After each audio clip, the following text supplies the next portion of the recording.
consider this part 2. Quick follow-up. So,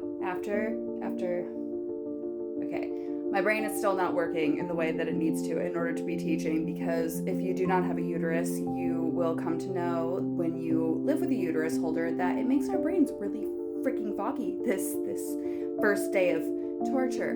But after the lesson in the energy healing for you guys, or the lesson in energy healings for you guys, I asked in my little circle to have the pain relief enough for me to get the cleavers, because this time of year I always keep a vat of cleavers in the fridge at all times, and I wanted to show it to you because I just made a new very, very pretty batch yesterday, because who knew that I would need it as badly as I do now. So it is a classic white oak staple this time of year to have a vat of cleavers water of some sort in the fridge at all times. And it's one of my favorite things about spring, and it's going to be one of those things that we have going.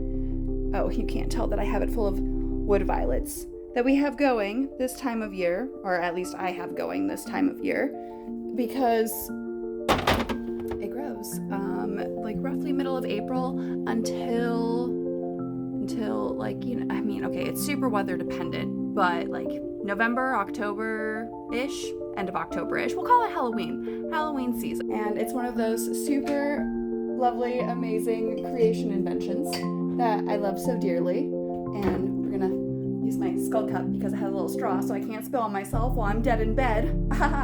Get it? Dead. LOL. Anyways, I need both hands to now pour it, but let's see if I can show you how pretty the wood violets are that are in it, because that's the one thing that changes.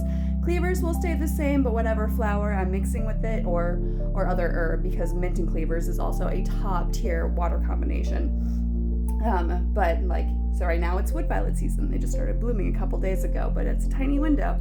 And then when that tiny window is done, it will turn into the tiny window that is lilac season, and etc., etc. So let's see if I can do this. Okay, so actually I just have to like balance it super precariously on the little sink here, just in case, but you can see there are the wood violets.